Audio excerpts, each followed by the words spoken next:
Welcome to Better Than We Found It, the podcast for leaders driven to leave a positive mark through their leadership. I hope that I will have created some ways in which the circumstances of your birth don't predict the opportunities you have in your life. I'm Josh Huggins, your host and the founder of GS2 Partnership, a search firm committed to connecting visionaries dedicated to environmental and social betterment. I have two young sons. I want to be able to tell them I did use the resources and expertise of a company to try to create more awareness about climate change. In each episode, we delve into the minds of executive and future leaders. We discuss how sustainability guides responsible leadership, sparks change, and drives value. The way of thinking I try and advocate is for us all to think about us having a collective problem to fix, which is climate, and that we need to rebuild our global economy. We are GS2, and we are on a critical journey to connect to those who believe in leaving the world better than we found it.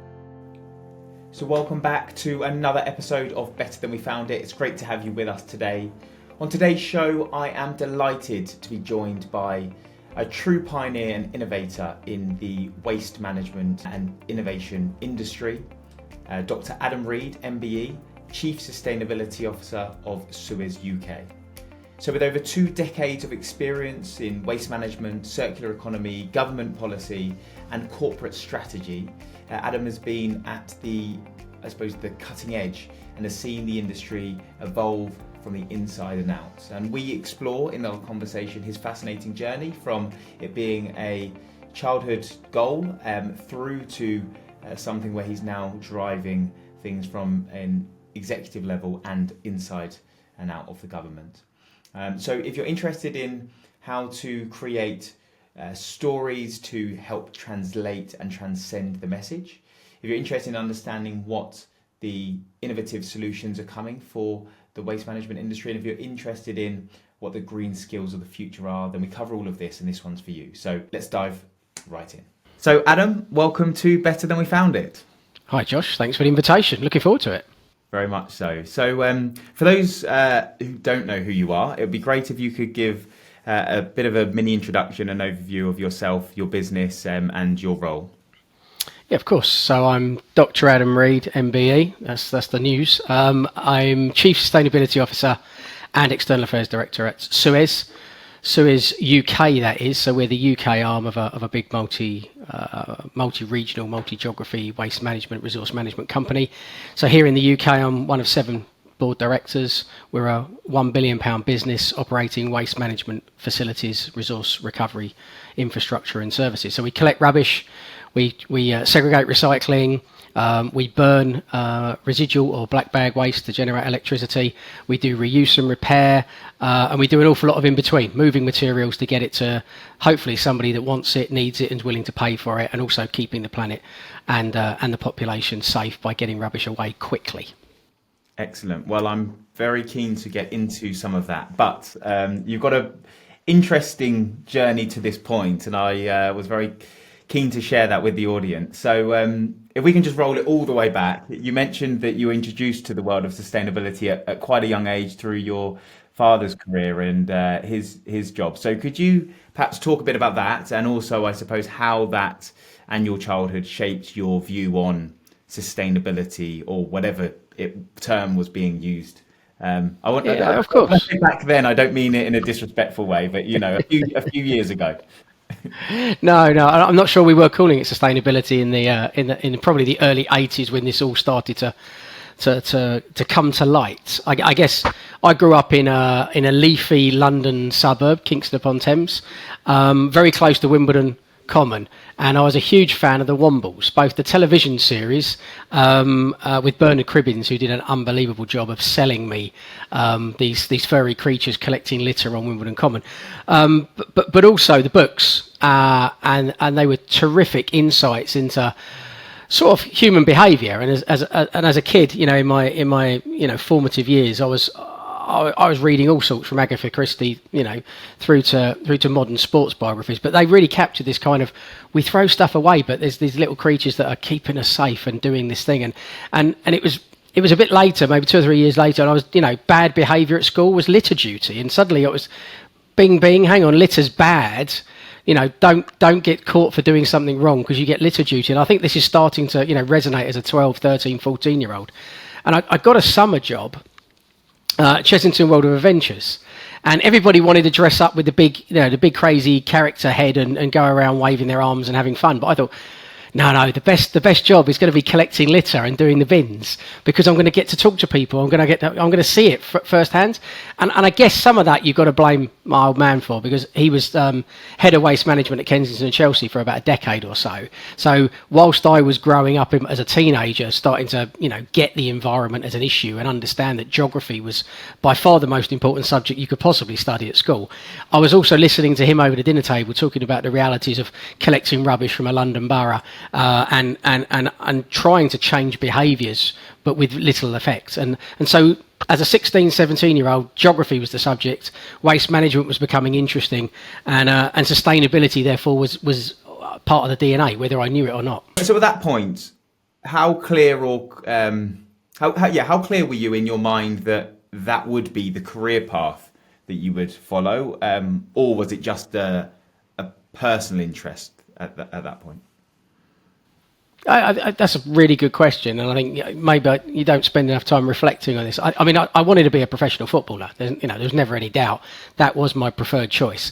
But at 16, my knee went, and that was it. There was no reconstructive surgery that was going to solve my problem. So I think my interest in environment and the end of what was going to be my career opened the doors, and I went geography A level.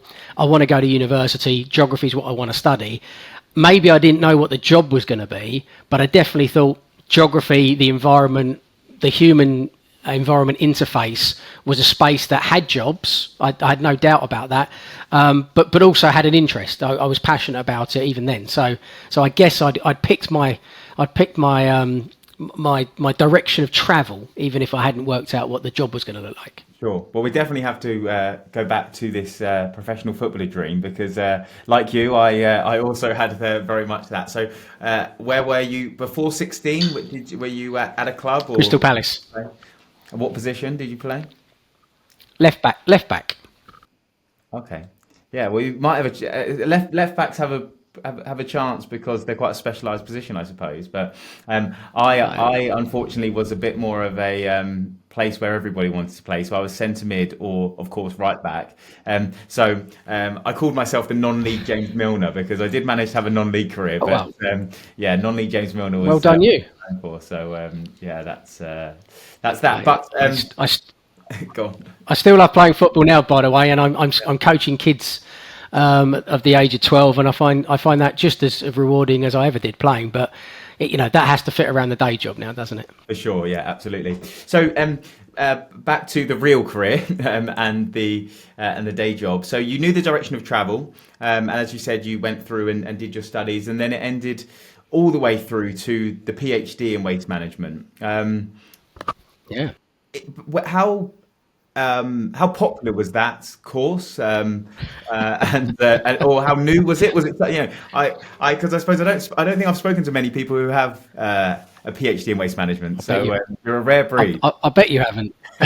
So I left, having got my degree from Exeter in geography.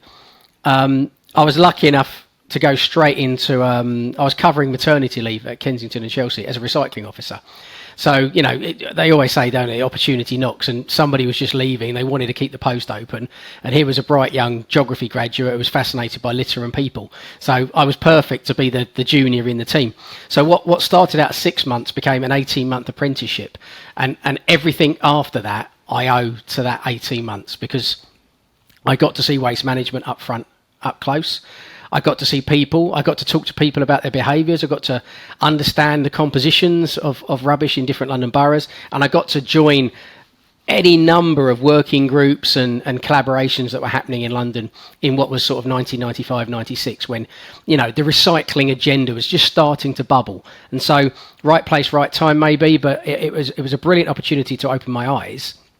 And at the same time, a number of universities had expressed some interest in my undergraduate research, which had been about the end of landfill and how government policy was or wasn't shaping our disposal agenda. So having got some interest from universities who are all saying, this is really fascinating, there's very little out there on waste management. Everybody's talking about hydrology and climate change. Nobody talks about waste management. So I was like, maybe there's something here. And so I didn't do a master's because these universities were saying, let's go and do a PhD. So I scoped a PhD out, which was solid waste management policy implementation failure, lessons from the UK. So I was already couching it in the terms of it, there were problems rather than opportunities.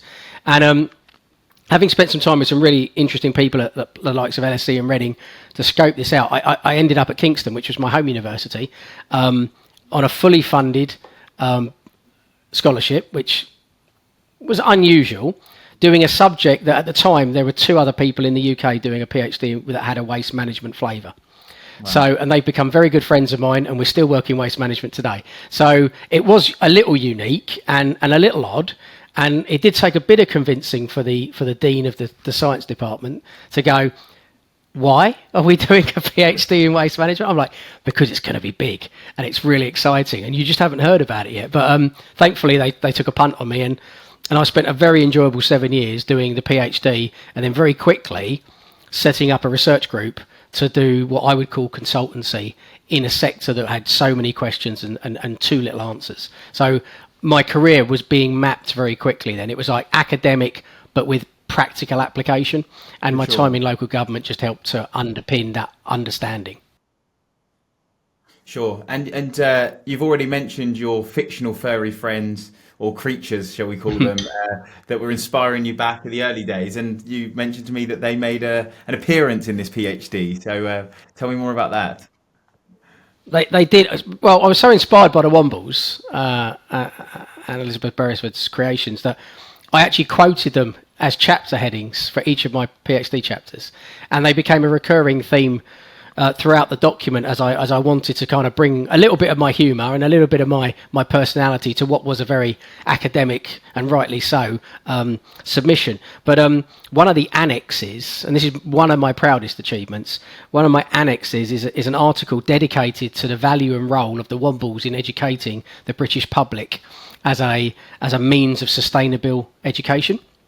And it was published in peer-reviewed academic journals, and I got permission from the Beresford Foundation to use not only the imagery but also the words from some of the novels to be part of that submission. So that was kind of a highlight for me at the time. It was I felt like I was bringing the Wombles to a new generation, perhaps, which was probably in need in the mid-90s and early noughties.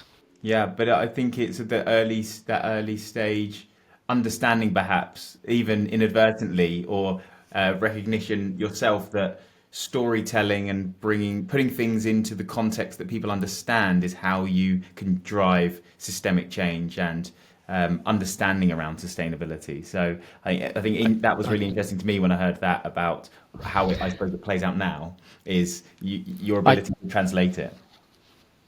I think you're absolutely right, and you're right. I probably didn't notice it at the time. I didn't realise that was what was happening. But my natural inclination, when people say, "What do I do for a living?"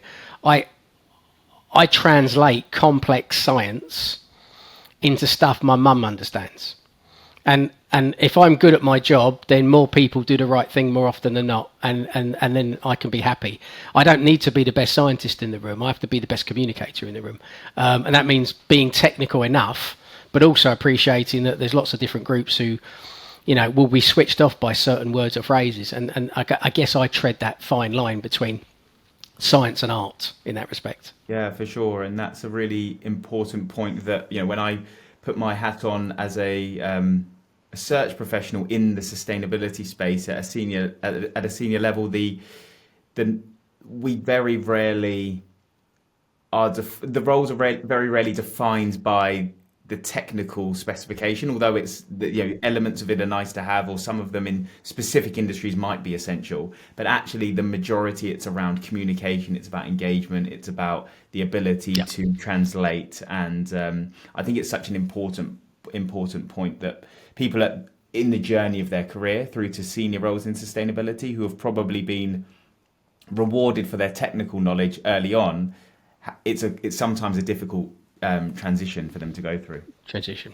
I think you're probably right, and certainly I think the people that I engage with at my level and similar in other organisations, most of them have come on a very technical journey, and I think that transition to being a narrator, a facilitator, somebody that empowers, that isn't always natural for very technical people.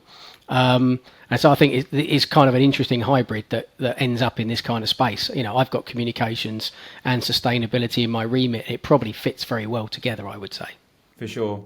So what was it like when you were in that period of finishing your PhD, and I suppose the industry in terms of guidance or advice around a green career? What resources were there to help you navigate what you wanted to do, or others at that period of time? Yeah, that's a really good question. I guess I was lucky. My PhD gave me a huge amount of visibility. So I was speaking at events, I was writing articles, both academic and trade. So I would argue that by the end of my 7 years, I was a bit of a brand. I had some credibility with the sector, which meant I was interesting. And I also had the right networks, and I think that was really important. Things like the professional body. So in my case, it was the Chartered Institute of Waste Management. That became a mechanism or a platform to enable me to meet people who would be recruiting, or who, might be able to introduce me to somebody. So I think, my advice to, my junior staff as they're coming through is to be part of the professional networks, but also, don't be afraid of being visible. Write a blog, as you would do now. We didn't write blogs back then, of course. Speak at an event, and generally be interesting and be interested. Because I think that's always going to be good for having that coffee conversation and getting somebody to remember you afterwards. So back then, my PhD was coming to an end, and it's nice. I was being headhunted by a couple of consultancies, because I guess the last few years of my PhD were me being a consultant within an academic environment. I was answering questions for clients for a fee, and using junior staff who were, at the time, undergrads or postgrads, to write reports. And that learning on the job skill set, which I didn't know I was until I was recruited as a consultant. Suddenly it was like, this is obvious. I was born to be a consultant, because I like short problems. The PhD was too long. It was one question, 3 years. I got bored. What I liked was answer it as sections or chapters that you could do in a month or two, and that lends itself very well to consultancy. So I was lucky. ERM came knocking on my door. I was running events called Gis a Job or Careers in Waste Management, and actually the people that were coming and presenting were ultimately the people that were knocking on my door saying, when you finish your PhD, what are you planning on doing? And so ERM were great in that they created an environment where they were doing international waste management, which I had no experience of. My PhD was all about UK, and yet for the next 4 years, I travelled the world to Eastern Europe, Latin America, Australasia, doing strategy work. So the topic was similar, but the locations were very different. And I guess my PhD and the training that I'd given myself almost was ideally suited to that kind of parachute in for 2 or 3 weeks at a time to help local consultants develop strategies, pilot projects, and implementation plans. Understood. And your career, for those who don't know, obviously has significantly grew through your years in consultancy. What would you say in those periods of time were your highlights or standout moments before you made the move in-house? That's a very good question. My success, or the highlights, are always about the teams. And I think, ERM, we were a brilliant, tight-knit team doing unbelievably valuable work on huge projects, £1 million strategy projects in the Ukraine or in Russia, for example. And I'm proud of them, because those projects had legacy. There are still landfill sites that are well run and collection systems that are delivering in those geographies. So they were great. But I think when I went to Hyder, which became Arcadis, and then moved to AEA Technology, which of course became Ricardo, I took some of my team with me. I grew new teams. I developed individuals. And I guess when I look back now, I would say we had a project in Saudi Arabia, which was a 2-3 year long project to implement a new strategy around Riyadh's waste management. That has led to some unbelievably large infrastructure build years after I've gone. So I helped set the foundation. But actually, I look at all the people that are working in waste management at the top tier of consultancy today, and I look at how many I've had my hands on in a nice way and helped develop and recruited or trained, and I go, that's the thing I'm most proud of, is the people that are now big guns in their own right, doing unbelievably good work for customers both here and abroad. And you know, that's the thing I look back on with most pride, probably, is not the projects themselves, although doing the DEFRA new technology demonstrator program at the time was fascinating and gave me an awful lot of cred, if you like, but it's still the people, and I've always been a people person. I'd much rather see the team smashing it and individuals developing and going on than thinking that project was great value for money or had a super legacy, unfortunately. Yeah, understood. So, it sounds like you'd had a huge amount of success. You'd built some amazing teams. You'd been involved in some brilliant projects, and really had started to get to the pinnacle of this space in consultancy. So why make the bold move in-house? What was it that prompted that, and how did that play out? Well, yeah, that's an interesting one. I think I'd seen myself being a consultant for the rest of my life, and I thought, I got to the top of my game. I was running a huge division at Ricardo in terms of waste and resources, and I had 60 plus staff.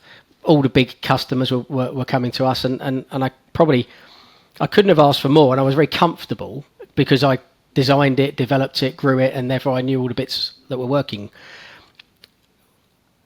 And therefore, I didn't think I'd go anywhere else. I couldn't see myself going to another consultancy, and I didn't see myself becoming the chief exec of a company like that, because I didn't actually have the broad interest in the other environment stuff. So the air quality, the water division, they weren't really gonna get me out of bed in the morning. So I was comfortable and would have stayed. And then I got a phone call. And isn't that just the way of the world, the phone call? I got a phone call from the then Suez CEO, David Palmer-Jones, OBE, and out of the blue, just saying, we're looking to reshape our external affairs department. Somebody's retiring. We want to become more proactive, more supportive of government. It's time for government to work with industry on transition. And, you've got a big profile, you've got a great network, you're technical. We'd love you to come and front that up for us. And it's difficult to say no when somebody like David, who you've kind of looked up to for the previous 10 years, they'd been a client of mine, I'd seen them up close.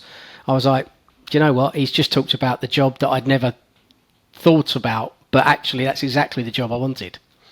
External affairs, talking about a brand that I think is brilliant, doing unbelievably good stuff, but also influencing and nudging and being progressive about policy. And they were all the things that actually are exciting, I think, about a sector like mine. And I commonly talk to people who are at this point of potential transition, in-house to consultancy to in-house. It's the $1 million question. What concerns did you have about walking away from consultancy to move in-house? And how did you try to overcome them in your mind? Wow, good questions. I think I used to recruit a lot of industry people into consultancy. It was one of the things that I was keen on doing, because you can grow consultants, but I couldn't grow experience. So I had to get the blend. And I think going the other way, for me, I was leaving a world where I knew the processes. I knew how to write a report. I knew how to win work. I knew how to deal with customers. And I knew all the people. And I was going from a business of, 60 staff that worked in and around me, 500 staff in the UK more generally. I was reasonably well connected. Moving into a business of 6,000 people, where I was a team of one, but I was reporting to the CEO.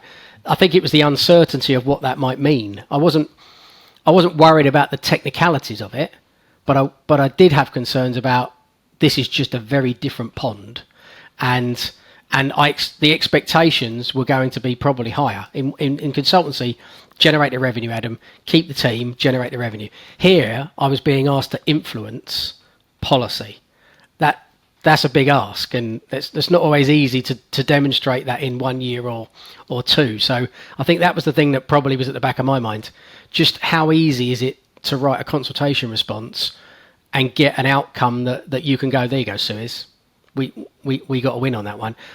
Or how do I start having meetings with MPs? I didn't do that in the previous role. In consultancy, we were dealing with a civil servant, or you were dealing with a local authority officer. Suddenly, my target audience was going to change. So the skill set was there, but was I going to land? That was probably my first 6 months was all about how do I make sure I land and I'm being heard, and that was the test for me.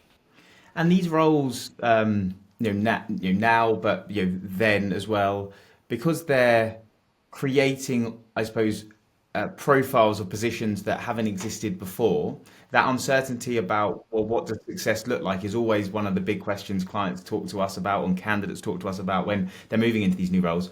What did you do? What did your CEO do to try to be realistic, I suppose, with expectations, but also knowing that you were both stepping into the unknown with this, and how you would, I suppose, rate, rank, score your performance to ensure it was aligned with what was needed?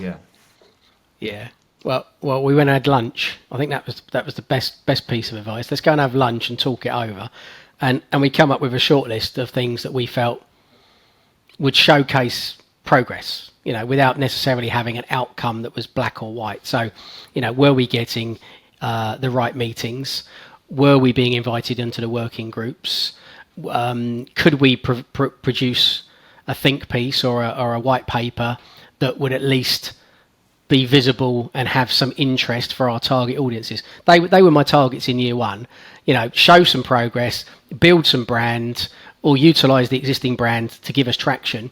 And I've got to be honest, going to Suez gave me an unbelievable foot in the door because their brand was exceptional. Everybody said, wow, you're bringing a lot of class to the party, and that really helped. But it was small steps. Year one was let's be realistic, because none of us wanted to be disappointed, and we wanted to know that we could achieve the long-term objective, which was to get inside government, to be a positive voice of change, and to see a legacy for the thinking that we were doing, both with our customers and our technical teams, about what the future might look like.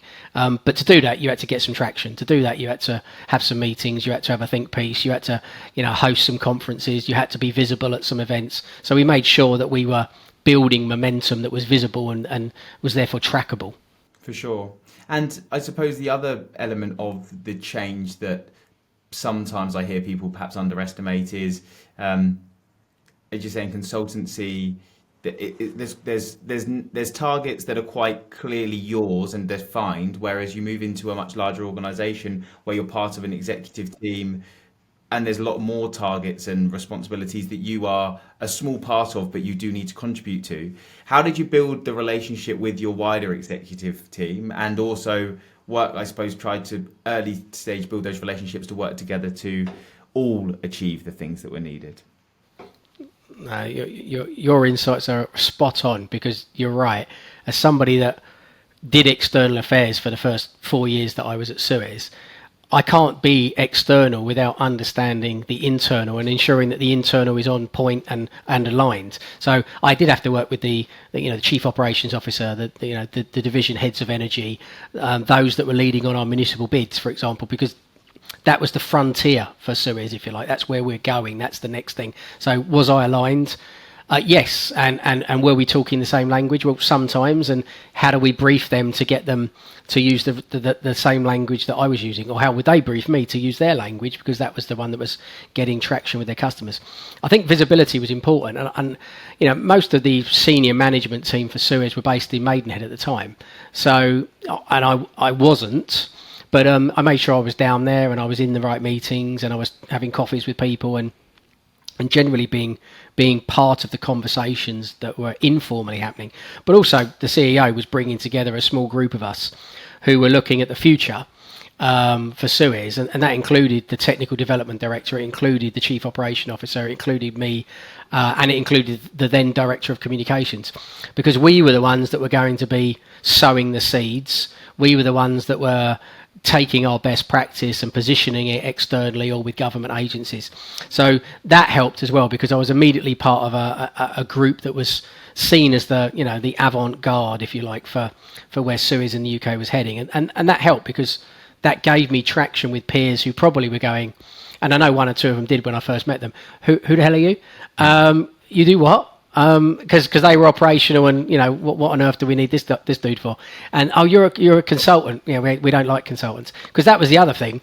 Yeah. Having been a consultant, I was the enemy, because maybe I'd been on a procurement and they hadn't won the deal. Maybe I'd been on a technology evaluation, they didn't score as highly as they should. So they were looking at me going, "Yeah, we don't like consultants." And I think it took me a little bit longer to build some relationships where they were like, my consultancy skill set isn't a threat, it's an opportunity, because I see the world the way that our customers see the world, and I can bring that to your party. So over time, I think my background came to good use. But it's all about relationships, isn't it? I mean, I couldn't achieve my outcomes without them, and equally, they got to realise that I could be valuable to them if they just fed me the right things when I needed them, particularly around good case studies, because then I'd go and talk about them externally, and that made their job much easier. So a bit of time and a bit of effort, and a bit of openness and a bit of honesty. I was never, although I like a shining light and a stage, I come to life when the spotlight's on.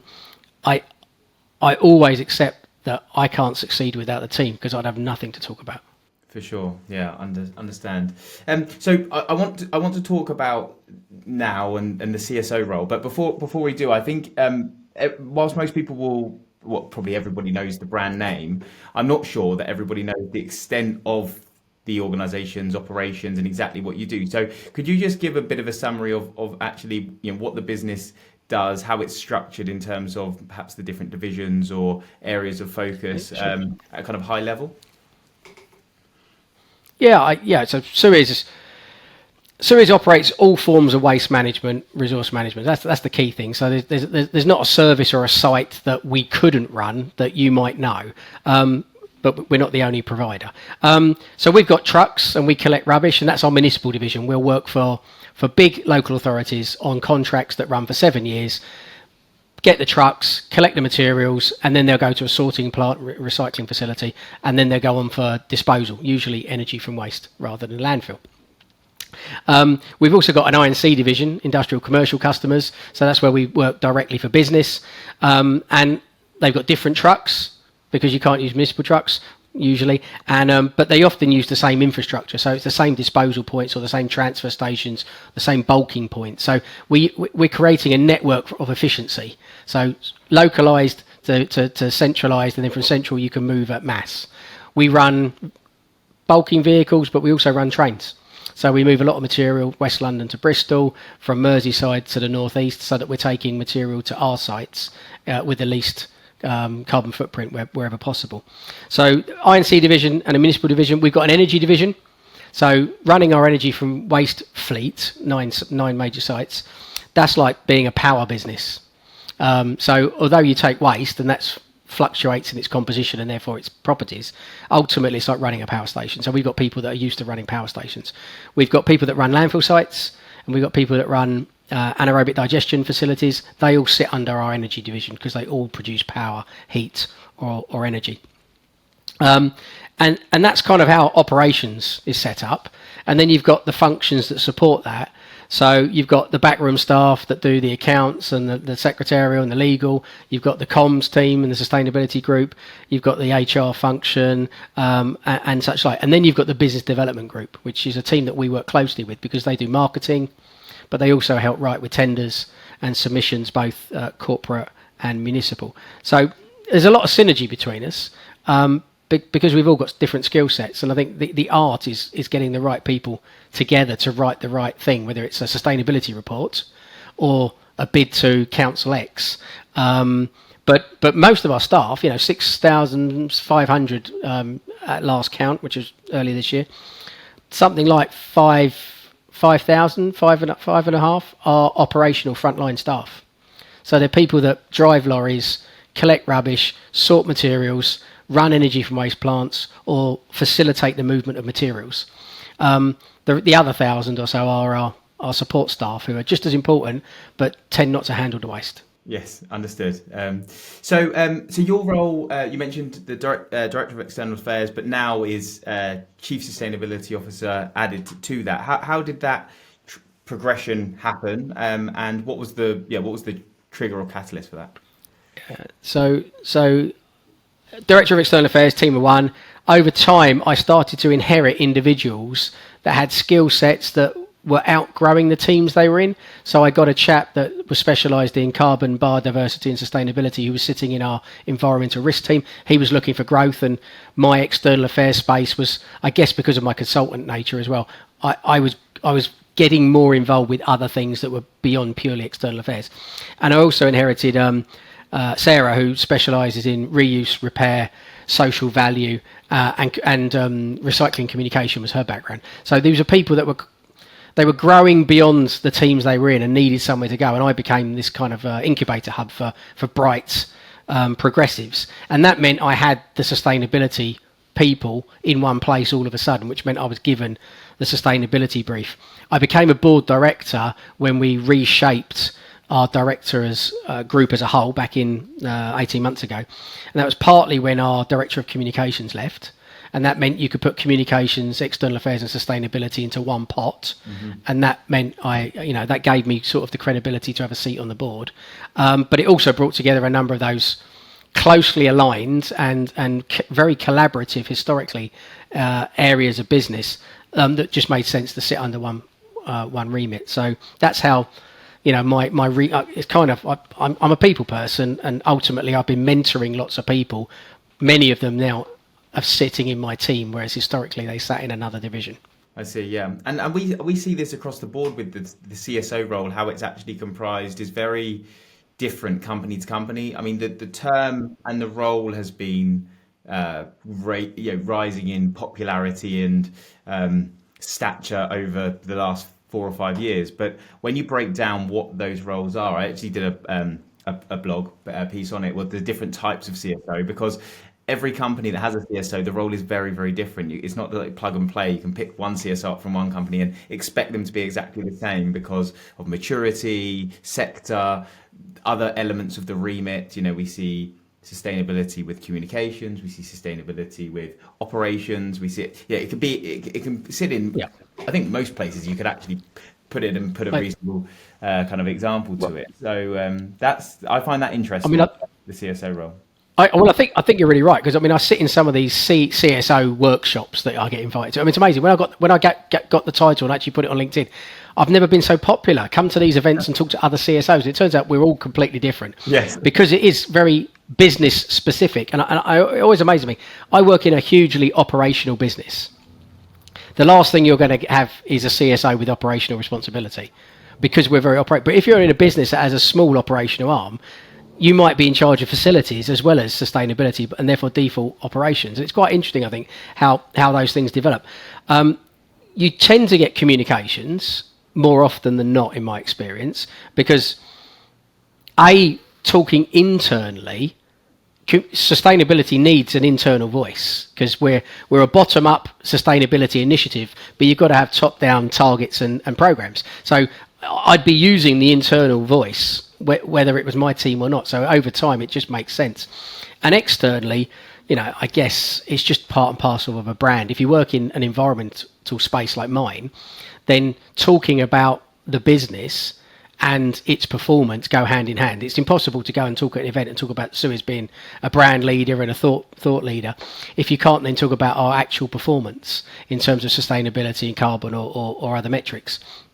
But if you were in another sector, that might not be such a happy fit, because you wouldn't be asked those questions because you're there to talk about sustainability agendas or not. So I think it is very bespoke, and that's always why I worry when the headhunter rings me up, because they still do now and again, and they go, "Oh, we've got this great opportunity. It's a CSO role in blah," and I'm like, "Yeah, but that CSO role, but it's not like my CSO role," and it never is. No, they never are, and it's one of the reasons why I really enjoy recruiting the mandates, because they are so different, and you have to build bespoke, searches every single time.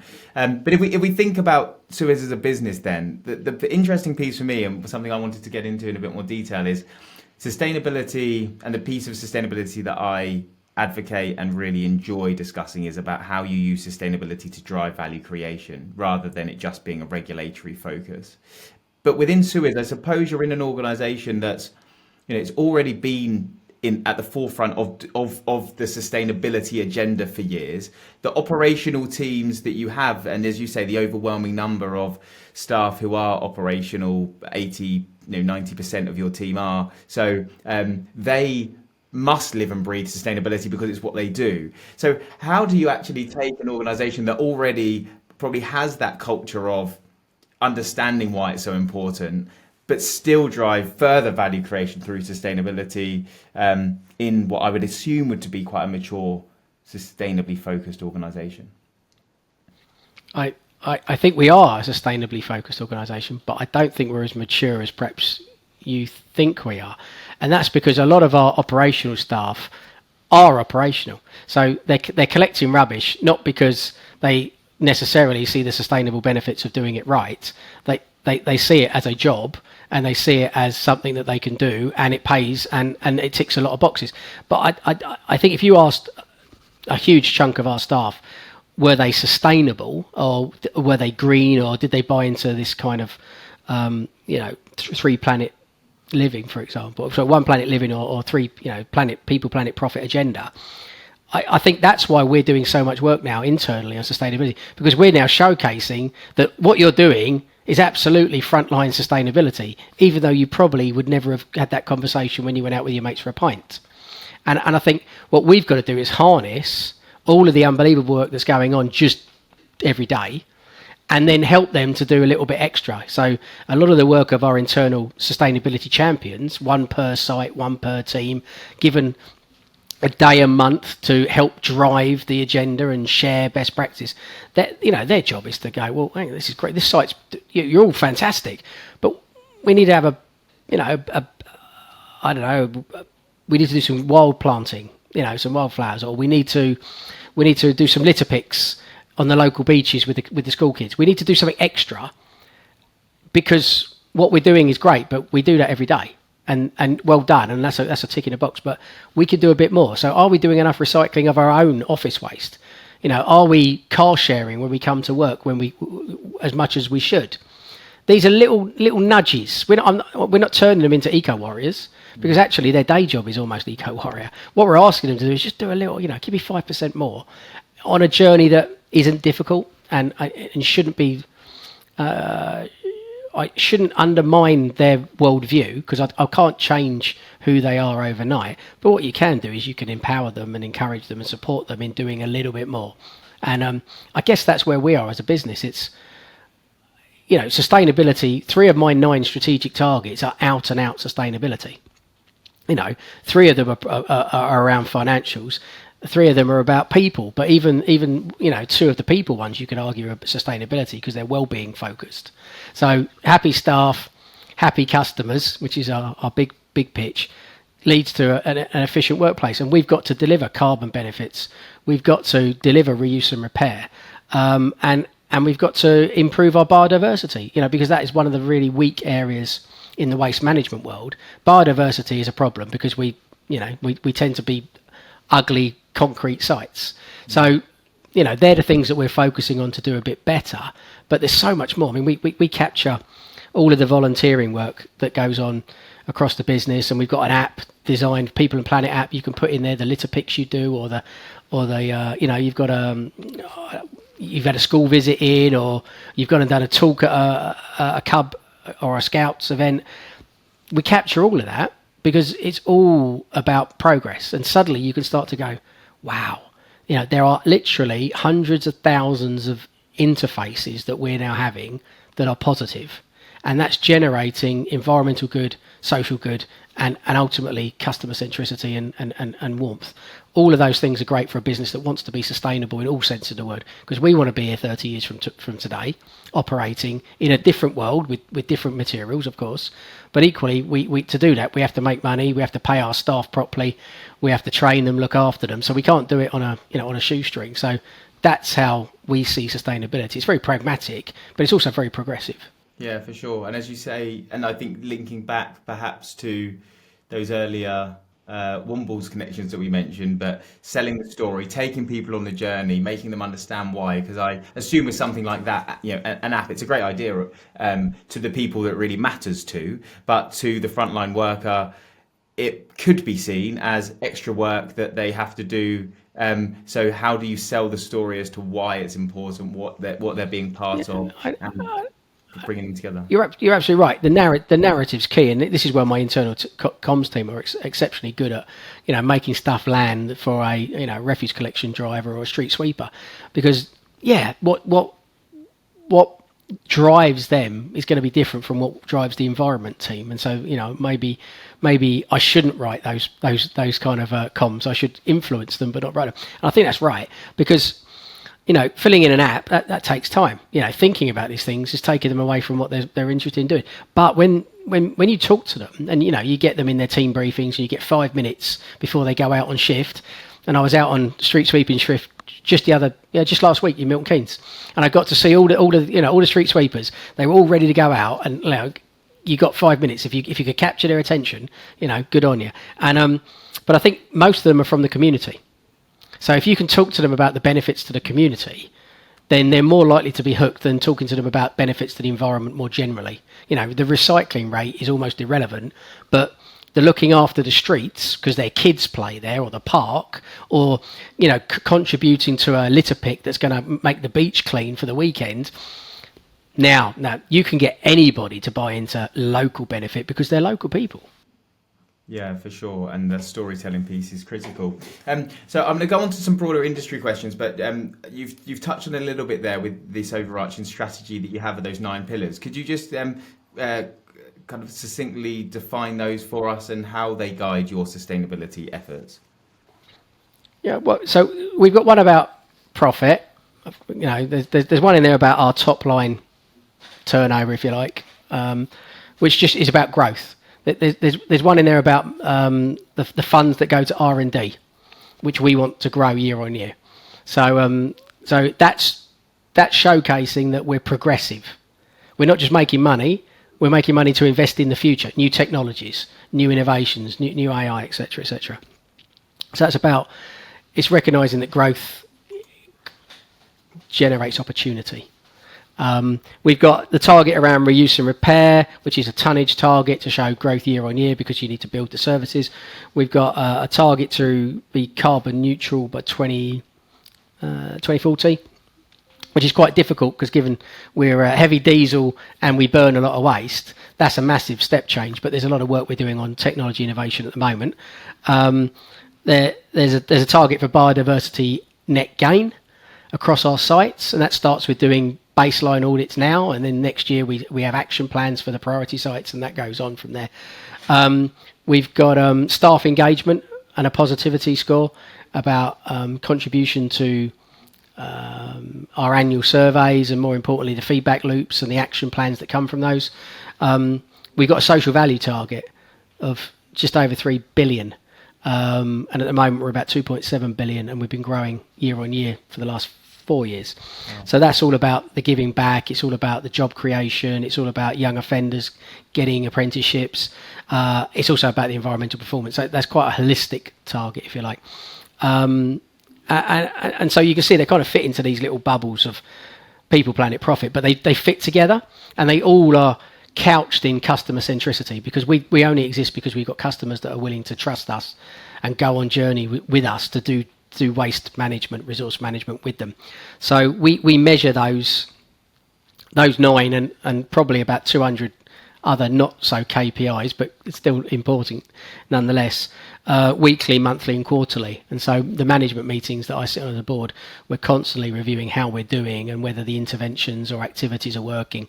And so my sustainability champions, the 300 plus across the business, part of their remit is to look at those 9 and go, well, therefore there that we can work on reuse and repair, yes, biodiversity, yes, carbon, yes, and social value, yes. So they're the ones that my kind of army of slightly more green and empowered individuals might be promoting at local sites, whereas other bits of the business might be more focused on how do we generate the revenue or how do we improve the R&D opportunities. So and over the last 2 years we've been sharing those targets and are thinking about how they're created and how we're progressing at our regional conferences. So we've spoken to thousands of staff over the last couple of years, sharing the journey, because it's not over, and also talking about next year's priorities, but they all sit within those 9. And that gives everybody confidence that we're on a journey, and it's got lots of, you know, high points and low points, and there's going to be some big interventions. Carbon capture is a massive swing item for us when we can get that technology online. But in the meantime, we can all still do better with our transport planning and our lighting choices and our recycling on site. So let's carry on with the small stuff, and then the swing items happen when we can get the investment or the technology to work. It's giving confidence that we know what we're doing, but we also need everybody to do their bit, and they're absolutely fundamental to it. This is not a top-down solution; it's a together solution. For sure, and that's a lot of that. Obviously, very much focused on the internal conversations, commitments, actions. If we could just take a viewpoint on the external part, so I don't think we've dug into it too much, but that you mentioned about early on and being targeted around MPs and discussions around there. How important is government interaction in your role, and what strategies do you use to engage with these policymakers effectively to not only benefit Suez but also the UK?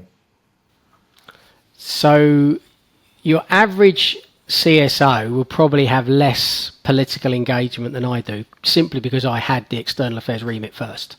So I am the go-to guy for the MP engagement and for the senior civil servants, etc. So I would say half of my working week is dedicated to external affairs in its truest sense, the political dimension.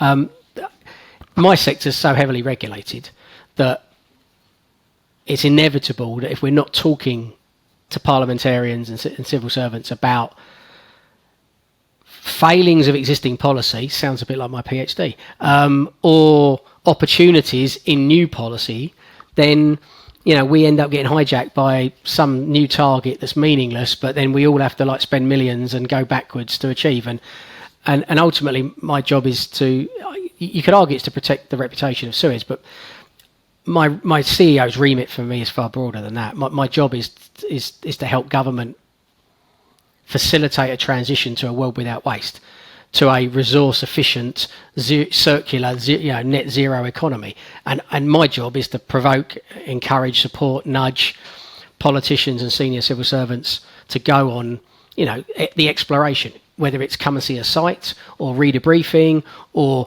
I'll sit down in their office and showcase some global best practice if that's what I need to do to open their eyes. So it's fundamental to my sector and my role.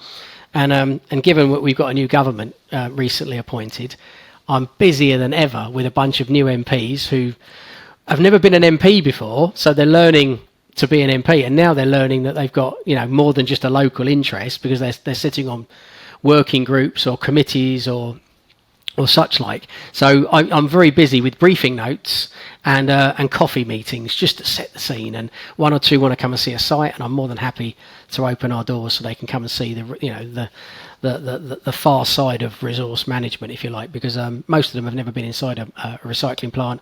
They've probably never seen an energy from waste plant apart from when they've driven past it on the motorway.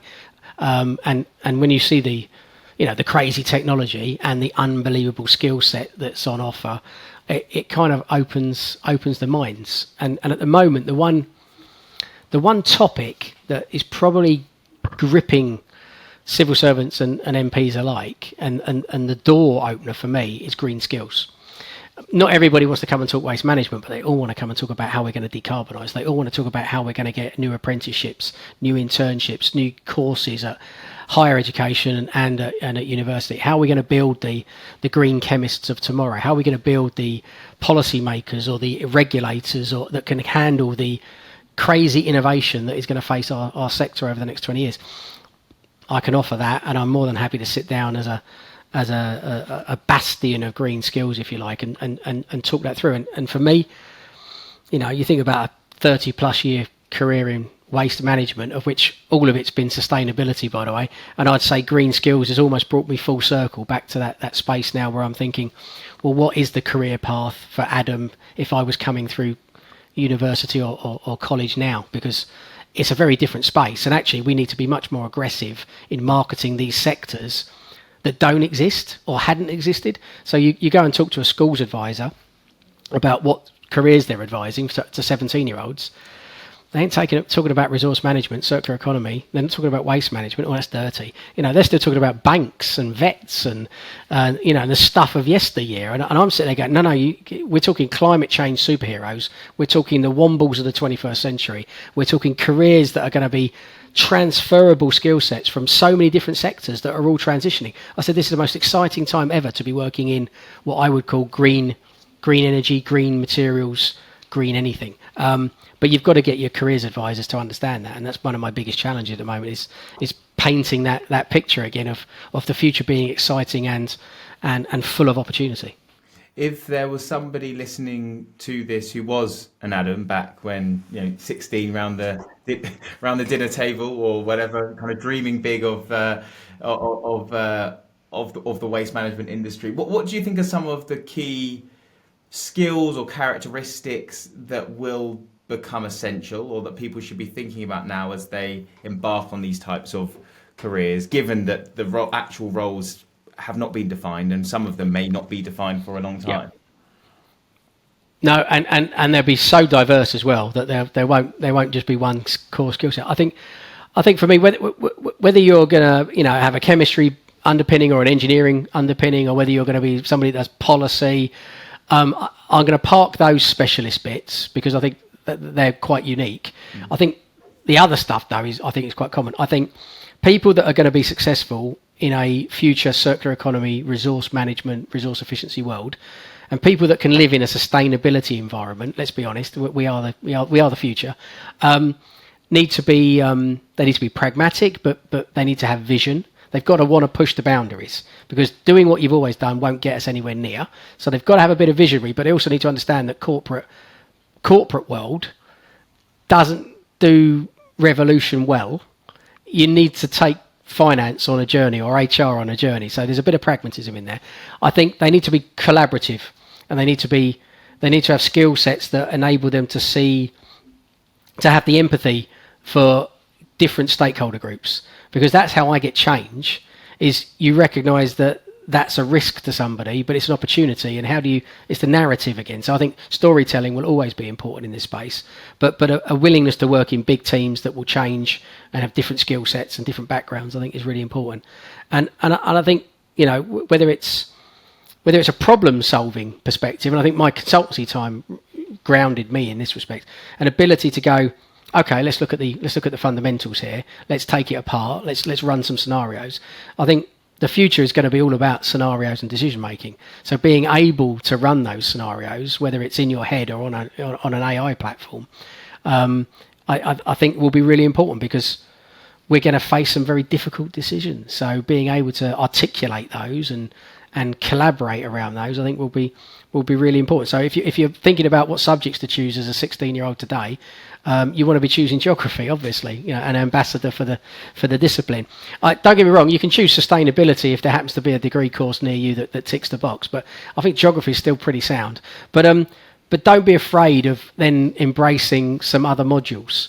A module on politics would have done me the world of good, because I had to learn that when I joined. And actually, it's not just MPs. Politics is a much bigger issue than just MPs. I think you could learn a lot. But psychology or behaviours, I think we need to take 56 million households in the UK on a journey of change. That's an interesting sell.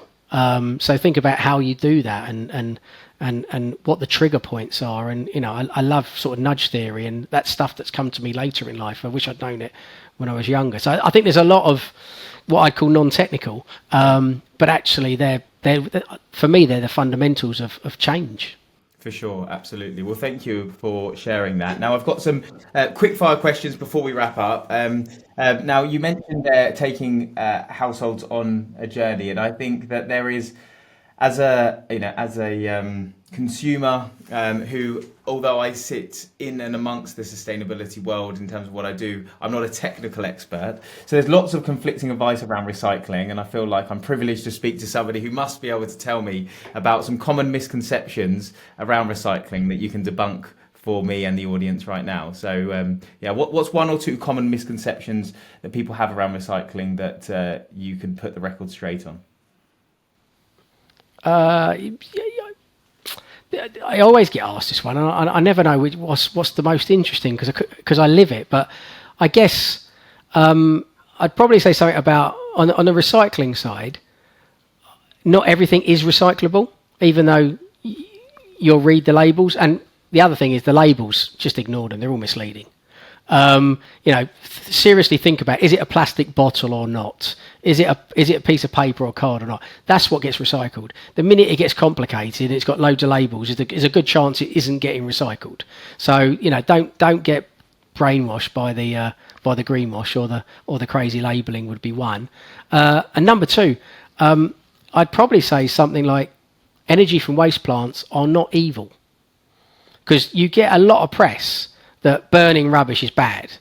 And all I'm going to say is we burn rubbish because you don't want it in a landfill site near you because it's worse, environmentally and publicly. So we've gone from landfill and then better landfill to energy recovery, where we generate electricity and heat. And that's now going to become carbon capture. Yes, there is a carbon impact of burning rubbish, but the rubbish that we receive is only the rubbish that the public failed to recycle. So my challenge when I get criticised by the media or local groups about my energy from waste plant is, well, start recycling and you won't need it. Yeah, for sure. Or recycle, reuse, or don't buy in the first place. Don't buy in the first place. Well, if we want to go up the hierarchy, I'm right on. Yeah, absolutely, you are spot on. For sure. If you could make one policy change today to improve our ability to recycle or reuse, what would that be? Oh, these are good. Well, I've got one that's like just implement the existing extended producer responsibility policies that have been developing for the last 5 years and we've been waiting for. Just implement them, and consistent collections, that i.e. everybody gets the same materials collected from anywhere in the UK tomorrow, because we've done all the legwork, they're ready to go, and that would open up recycling growth of 10 or 15% within a year. So we'd invest. So that would be my immediate one. I think if I wanted a bigger one or a longer term one, I'd probably say we need to reflect the externalities of things we buy and what we do more accurately in the price of the products and services. Because if you were to buy a cheap t-shirt from somewhere like Primark, for example, it might last 5 or 10 washes. If you buy an expensive t-shirt from Marks and Spencer's or others, it might last 200 washes. But you won't buy the expensive one because you're worried about fast fashion. So you buy now, if the first one had a waste management cost imposed or a tax because it was manufactured possibly by labour overseas in unsustainable conditions, not that I want to link those two things, but it's true, then the cost of that t-shirt from the cheaper store might not be cheap or as cheap.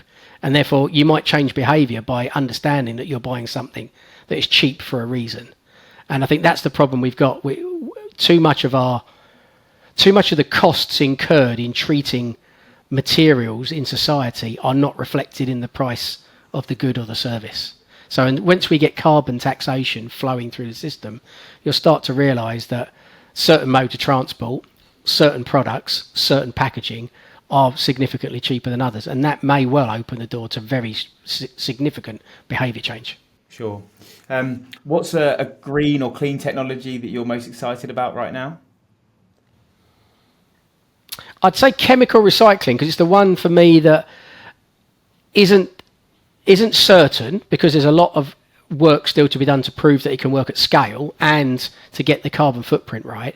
But it will enable you to deal with crisp packets, chocolate wrappers, and all the other very light, flexible plastic that can't be recycled in a traditional world. So at the moment, that's what's going to open the door to new materials being recyclable. Great. And if you had one goal from a broad sustainability perspective that you hope to be achieved in the next 10 years, what would it be? Can we go from 3 planet living to maybe 2? Because we're not going to get to 1 in 10 years. So I think we have to start to really reduce our resource consumption and recognise that the stuff that goes round and round and is designed to do so is absolutely the only future that we can buy into. Great, thank you for those. So my last question, Adam, is linked to the show name. It's Better Than We Found It, and I suppose you've already had a great career. Your legacy, as you've explained at the beginning with regards to some of these projects, is there to see. But when you have sat back in your sofa with your pipe and slippers, perhaps, watching your Wombles rerun, how would you like to be able to reflect on your career to show that you left the world better than you found it? So we'll start with the people.